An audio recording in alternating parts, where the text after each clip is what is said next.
well. But I wanted to start with Chelsea, gents, because they've got Delap, who looked encouraging last night on his debut. We know they're in for Gittins, and Fabrizio has tweeted about Gittins again today, saying that he is not making himself open to any other clubs. He wants Chelsea. So it looks like they're going to get him. But last night, both Ornstein and L'Equipe, very, very strong source from France, said that they are in and making verbal offers towards Malik Fofana, another 20-year-old wide player, can play left and right to bolster their attack. LB, I'm going to go to you first because you seem like you want to go. Bro, it's just funny. I love the chat, man, on this street. It's just funny. Are you laughing at the same comment I'm laughing at? Which one? The LB being massive with the little... That is the best comment I've seen, man. The size of that Coke. What is that? LB's a giant. That's all it is. I've just headshots off. Yeah, Chelsea. I think I said it when they signed him. First of all, I think the signing of Delap's a top signing. I think he's going to be a top player. I know Potsy rates him, but I rate him high, man. I've seen this guy in the City Academy come through, seen him at City. He didn't get too many chances at City, but I remember one game he played against Bournemouth, scored a brilliant goal on his weak foot as well. Never got a chance after that. And he's had a few injury problems since then that's like really kept him from sort of like breaking into any first team. He's obviously gone to Ipswich. I thought he'd done quite well in obviously a poor Ipswich side. And I reckon he'll do well. I reckon he'll do quite well at Chelsea. Now, obviously, they need more. As we spoke about many times on this show, Chelsea need more. And here's the thing. I think they need to be buying serious quality players now, like world-class players or close to that, because it's all well and good getting a Delap up front. And like I say, I think that's a good signing for Chelsea. But the fact is, he is still young. He is still fairly unproven. And I think he scored 12 goals last year for Ipswich, and some of them were pens. So for me, yeah, Chelsea got to be supplementing that team now with some top quality players. Gittins, another City player, another former City player, funny enough. Again, good player. But I ask you guys, what is the target now for Chelsea this season? Because for me, it should be to win the league. That should be the target. Now, obviously, they might not do it, right? But they've just finished top 4. They won the Conference League. Surely now the target will be to win the Premier League or get as close as possible. And I look at the signings that obviously I look at the target of Gittins, and I don't think that pushes Chelsea closer to the title. I look at the way that they handled the goalkeeper situation from AC Milan. Very poor, in my opinion. I think they should have just paid the money and got him in ahead of the Club World Cup. So, I don't know. I look at Chelsea, me lads, and I just think to myself, what are their expectations going in for this season? What are they targeting? Because I know what my club's expectations are. I know what Arsenal's expectations are. I know what Liverpool's expectations are. And for me, Chelsea should have the same expectations. I'm looking at them and I'm thinking, are they just going to be happy again to get top 4? Is that what they're trying to do here? So, yeah, I don't know, man. Like, on one hand, I've given him credit. I think Delap's a great signing and I think he's going to do well. But Gittins, for me, is not at the level that I think they should be looking at. I don't like the way they've handled this goalkeeper situation. I'd be fuming if I was a Chelsea fan. I think they should have just paid him to get him in. And I think they could do with an extra defender in there as well, at least one. So I don't know what Potsy thinks, man. But, yeah, I'm a little bit like, at the moment, I've got City, Arsenal, Liverpool all in a title race next year. And maybe even Newcastle, depending on what they do. But Chelsea, I'm looking at it and I'm thinking, I think you're just going to be in another top 4 race. I don't see them making signings at the moment to really push them onto a title. I don't know if Potsy disagrees or what. What are you saying? I agree with every word. Funnily enough, when it comes to Chelsea, I think you and I are on the same wavelength.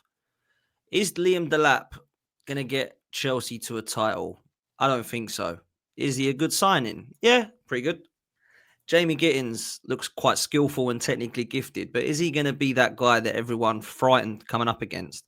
Project player. Yoel Harto's linked with Arsenal and Chelsea. The difference is he'd be a backup for Arsenal. He'd start for Chelsea, but would he take them to a title challenge? I don't know. And that's where I'm at. I genuinely thought, and I know that people will laugh when I say this and go, oh, LB loves him, he's obsessed with him. I genuinely thought they'd do all they can to get Victor Osimhen. I genuinely believe that they go all out to try and get Rodrigo. I genuinely believe they go all out to try and get a centre-half like Diomande or Mark Guehi. And I genuinely thought they were going to try and get a goalkeeper in the ilk of Diogo Costa or Mannion. Now, obviously, they tried to get him and he's no longer going for whatever reason they've pulled out. But when I look at some of the players they're going to get instead, like they're going to keep Petrovic in goal unless they get another goalkeeper. They're going to look at getting a centre-back in who's a youngster. They're looking at another youngster winger from Lyon. They're looking at another youngster from Jamie Gittins. Delap's their striker now, not Jackson. I don't know about you boys, but that don't make me believe they're going for a title. I think they're going to try and progress again to get to the next level of Champions League and get closer to a trophy. I don't know, but that squad to me doesn't sound like it's going for a title. Now, of course, there's time for it to change. They could go out absolutely mad now, and Delap and Gittins could be the start, and they go and get another striker. Delap becomes their backup, and another winger, and Gittins becomes their backup. That could happen. They could go and get that centre half like Guehi, like Diomande, and you think, do you know what? Alongside Colwell, maybe they've got a decent centre half partnership there. They've already got their midfield sorted. They get their world-class goalkeeper. Chelsea actually were going to be serious. There's still time for that to happen. But at the start, I mean, I'm disappointed with Arsenal's start to the window. I think Chelsea should be disappointed with theirs as well, if I'm honest. I mean, I know they've done more than Arsenal, but do they look next season more serious than they did so far? I don't know if they do, man. I don't think they've completed any department of their side yet. And this is where I'll be really livid if I was a Chelsea fan. You've spent that much money and not one area of department of your side looks complete yet, other than potentially your midfield. That is it. You've got no front three that you can rely on. You've got no back four you have confidence in. And you're flipping between goalkeeper to shitter goalkeeper. That is bad when you've spent this much money, bro. Like 1.5 bill, I think it was ULB that said you could spend it better. I think the majority of us on this panel could spend it better. And I'm talking about the first team. When you go and spend this much money on your kids and then you're still buying more kids, and they got enough kids, and they got this Esteval who's going to be the next best thing. Kendrick Paez is coming in to be the next best thing. Apparently up top, they've got this Mark Gui or whatever his name is. Like, why are they buying more kids? Like, what was the point? Well, you know the answer to that, because obviously they've not developed in the way that they would have liked, or some of them have only just been recently purchased. But for me, I see quite a lot of clubs in the same position this summer, where they've got decent sides, but this summer is the summer to go out there and make the big signings, and it'll be the ones that are bravest, the ones that get the job done, that'll have the success. You know, and I look at Chelsea now, and listen, me and Potsy have criticised Chelsea a lot on this show for a long time, and I think they deserved it, to be honest with you, because 1.5 billion and the squad they've got is still nowhere near complete. However, they're not a million miles away from having a squad that can get in a title race. And the proof's the pudding. They was in a title race till January last year or something like that, and then obviously they dropped off a little bit. They hit some rocky form. But if they was to go out there and sign, you know, a sort of ready-made left winger, and then you know, a couple of defenders or whatever, and obviously a new goalkeeper, there's no reason why they couldn't be in a title race. And I look at it and I just think to myself, the way that they handled the goalkeeping situation, I just thought was just embarrassing. You've got Sanchez in goal, and I don't want to hear Chelsea fans talk about, oh well, the guy finished strong or he had a good 5 months. He's a crap goalkeeper, right? Do you know what I mean? He might have hit a bit of decent form, whatever. He's not good enough to be Chelsea's goalkeeper. You have that AC Milan goalkeeper available, right? Now, I don't put him in a top tier bracket, yeah, but he's a solid goalkeeper. He's a solid goalkeeper, yeah. And you could have got him for 20 million, and you're haggling over 5 million, and you pulled out the deal when you've got Sanchez as a goalkeeper. And then they'll say, well, LB, we've got Petrovic, it's all right. So why would you try to sign the AC Milan goalkeeper? You knew you had Petrovic before you tried to sign the AC Milan goalkeeper. So do you not trust him? I just think to myself, when I look at Chelsea, I look at the money they spend, and I go, that club should be one of the best clubs in Europe with the money that they've spent. But the way that they run the football club, the directors, the you know, all the sporting directors, the owners, and that, it's just ridiculous. And like I say, if I was a Chelsea fan, I'd just be fuming. And if they go and get this Gittins guy, yeah, I just don't see. I see the transfer business being one of a club that's just trying to get top four again, and that doesn't really have the ambition to try and win the league. I mean, you look at Liverpool, right? They've just won the league. Yeah, they rested on their laurels. No, they've gone out there and spent 120 odd million on Florian Wirtz. They've got Kirkes lined up. They've got Frimpong done, and now they want a striker. You look at City, lost the league. They went and spent 175 in January. We spent another 100 in the summer buying some good players. We won it back. Yeah, and listen, I think Arsenal, obviously, we'll come on to Arsenal. Arsenal have got Zubimendi lined up. Maybe a couple of others are on the pipeline. You know, there's a lot of clubs here that are trying to do business to win this league. And I just look at Chelsea, man. I just think, nah. And I just think it's going to be another top four. And I just quickly as well, before you come in, Dan, as well, they'd be very careful here, Chelsea. Very careful. Because they got top four and they obviously deserved it, right? But Newcastle ain't going anywhere. Yeah. Villa will come back stronger as well. And you never know. There's always one random team out there, isn't there, that usually puts in a top 5 challenge. And these guys now have got to deal with Champions League. And correct me if I'm wrong, but weren't the first whole phase of the Conference League, didn't they not even include like the likes of Cole Palmer in the squad for the Conference League? Yeah. So they're going to have to deal with that. So all I'd say is, yeah, just be careful in resting on your laurels, because if you stay still, you go backwards. Facts. If they went and got, right, genuinely, if they went and got Emi Martinez in goal, because there's rumours that he wants to leave Aston Villa, right? Man United and Chelsea find out for him. Let's say they got Emi Martinez in goal. They got Mark Guehi as a centre half. They went and got Victor Gyökeres as a centre forward, is who I want. And they went and got Rodrigo as the left winger. I think me and LB will be on this show going, bloody hell, they're going to go for the title here, Chelsea. Would you agree, LB? That's the sort of summer that I'd go, wow. Of course, but what have I always told you, Potsy, about transfers? Yeah, it's not all about getting the player in. It's about letting the opposition know that you're serious. Yeah? So I'm looking at this thinking, I'm happy with my club signings so far. I reckon we've got another couple to come, yeah, but I'm happy with my club signings. I'm looking at Liverpool and going, shit, this could be real, could be tricky. I remember when Arsenal signed Declan Rice a few years ago, I sat there going, they're going to be a problem. Yeah. Whereas last year, when Arsenal signed Marino, Sterling, and Calafiori, I knew they ain't winning the league. Yeah, it's about intent. It's about letting rivals know that you better be on your A game from match day 1, mate, because we're serious. Yeah. And I look at Chelsea and I just think you ain't serious. So I think they're going to be in a top 4 race again. And would not surprise me with you know the way that they're going at the moment is if they didn't even get top 4. It really wouldn't surprise me. But obviously, this is all, you know, caveated with the fact that, you know, the window's still open and things can happen, but we can only judge what's going on right now and their intended targets. And yeah, I wouldn't be happy, man, if I was a Chelsea fan with the way that they're going. Yeah, do you know what, boys? I see it from both sides. I really like some of the young players they're looking at because I like you boys said right at the top. I think the Lap's excellent. This Fofana kid, United and Liverpool both looking at him as well. Gittins, again, extremely talented.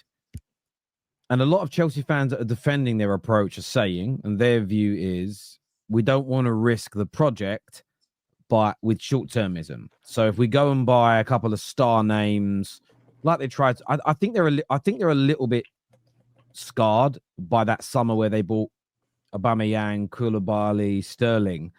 I think there's a little bit of that. And so there are Chelsea fans defending it and saying, well, no, we're going to keep buying young. You've got the first crop of young players that have now been here 2.5, going on to 3 years. They'll be even maturer. They'll be the elder statesmen. The new young players coming through will uplift us. I understand that train of thought. However, there are a lot of Chelsea fans that are fuming. There are a lot of Chelsea fans that are angry, that are looking at this and saying, Gyökeres is available. Osimhen is now available. There are wide players, and I know they said today they've called their interest in Nico Williams, but there are players that are 22, 23, 24, 25 that they could be having a look at. There's rumors that Anthony Gordon is gettable from Newcastle, Premier League proven. They're looking at left and right sided players. Man United are currently leading the race for Mbomo. That's a 20. I know he hasn't won a league title or anything, but that's a 26-year-old who can come into that team, who's Prem proven, he's ready to go from day one. There's a lot of Chelsea fans demanding that. So there also is a real big split in the Chelsea, and you'll see it in the comment sections. I haven't even looked, but I bet the comment section, every other comment is, bang on, boys, you're right. Why can't Chelsea fans see it? The next comment is, stop being salty about my football club. You're just haters in terms of what we're doing. And I think for me, that's a telltale sign here that I would say they're split almost 50-50 Chelsea fans. Some think this approach is wrong. Some are backing it. I think the ones backing it, there's a lot of hope is, okay, I hope these youngsters start well.